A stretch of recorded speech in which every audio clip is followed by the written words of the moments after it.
Thanks everyone for being here. I'm Asmat, and this talk is about our work at Apple on asynchronous verified semantic caching for tiered LLM architectures. Let's start with a very brief background on semantic cache. Semantic cache is an advanced caching infra that extends beyond the exact query match. Unlike traditional cache, it enables cache hits for semantically similar queries. As you could see, we have several embedding records in our dummy database here. And one cache query is why are plants green? And then the user asks, why is the plant green? The system can reuse the result if the similarity score passes the threshold. Cache miss still occurs when no close match is found and new entries are added for future reuse, just like a traditional cache. Now let's talk about the system model. A common pattern in the large-scale search backends is to place a tiered semantic cache in front of full agentic backend. At the top, we have an offline or static semantic cache. This tier is usually populated ahead of time from historical logs.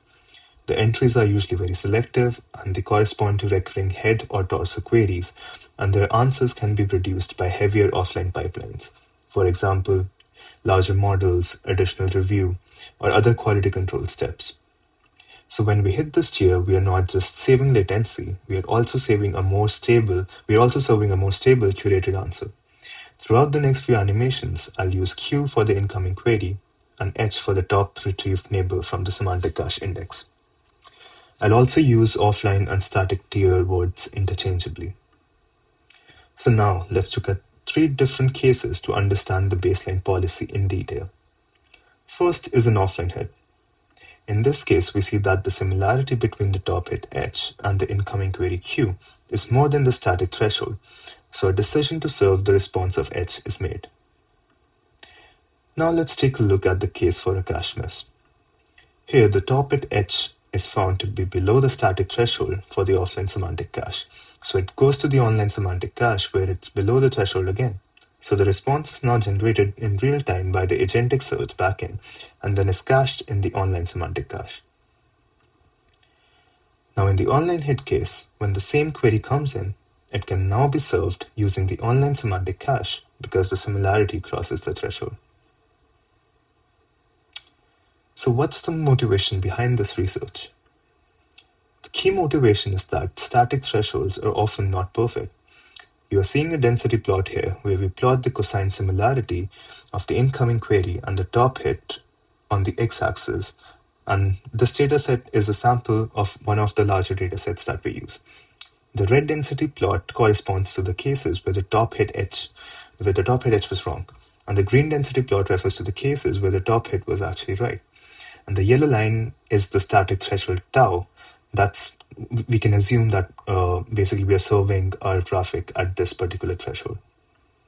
So you can see that there's a good amount of hits that lie on the left of the yellow line, which would correspond to cache misses in the current system. So we are missing out on a lot of potential hits. The reason we cannot simply move the threshold left is that we will start seeing the red region also be included, which would correspond to false positives that we really don't want to serve. So what's the goal of our research? What we want is that we want a larger share of requests to be served by higher quality answers at no extra latency cost. To achieve this goal, we leverage LLM as a judge. The task of a judge is a quite simple classification task. The input to the judge are 2 queries, and the judge answers the question, are these 2 queries interchangeable or not? A decision which right now is being made by the static threshold boundary. And the response is a binary answer between yes or a no.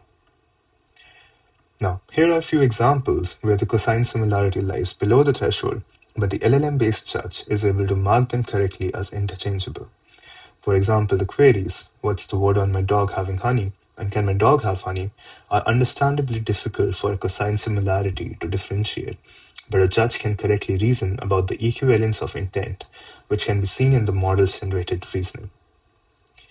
This brings us to the core contribution of our paper, the Kreitz policy. The main difference from our original strategy here is this new LLM judge component, which asynchronously classifies the top neighbor from the cache as valid or invalid. Let's go through case by case. The direct offline cache hit case remains the same. That is, we still use the static threshold here in real time to make the decision of a hit or a miss. The next case is the offline cache miss, when the similarity falls short of a static threshold. This miss triggers a delayed asynchronous call to the LLM judge, which we'll see soon. Now at this point, the online semantic cache is essentially empty because we are assuming a cold start here. Now let's say the online cache also misses. The rest of the flow here largely remains the same. That is, we generate the response from our agentic backend and cache it in the online cache. So at this point, our online cache contains a response generated by the agentic search. And it would look something like this. But now, since we had missed the offline cache, we trigger an asynchronous check that asks the judge if the top neighbor was actually incorrect or not. In case the judge validates it, we do something called an auxiliary override, which overrides the response stored in the online semantic cache with the offline semantic cache response. So, in the online semantic cache, we'll override the response of our agentic backend with the offline response.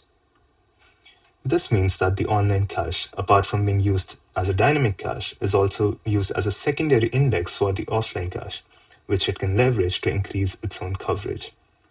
So now, the next time the online semantic cache is hit with a similar query, we actually return the offline generated response, increasing its coverage and hit rate. This means we'll be serving a higher quality response for the same query and improving the overall quality of the responses. Now let's talk about the evaluation and the results. So how do we actually test this? So we use trace-driven simulation on two existing open source benchmarks, namely Semcache LM Arena, which has about 60K open-ended conversational prompts, and Semcache Search Queries, which has about 150,000 shorter search style prompts.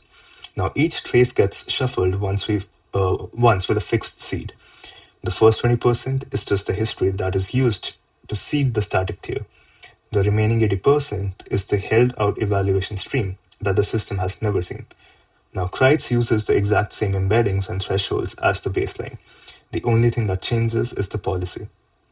And for ground truth, we use the benchmark's own equivalence labels as an oracle judge to isolate and evaluate the policy and nothing else.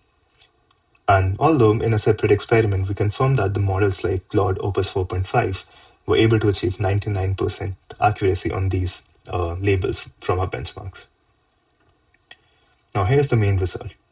What we are measuring is what fraction of the requests get served with a curated static origin answer.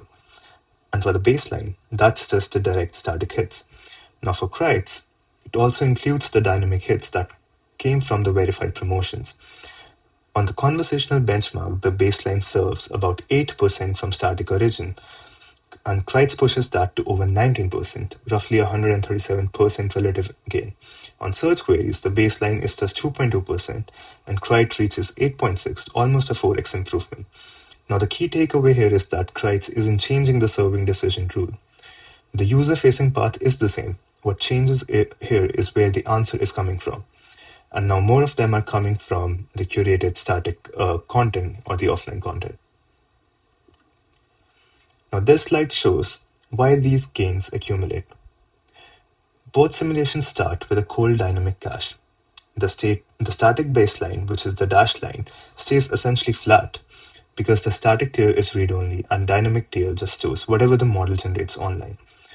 Kreitz rises because each verified promotion creates a dynamic pointer back to the static answer, and those pointers get reused by the future requests.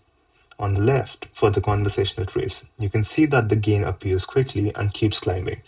On the right, the search trace, it's more gradual, but still it's quite substantial across the full stream.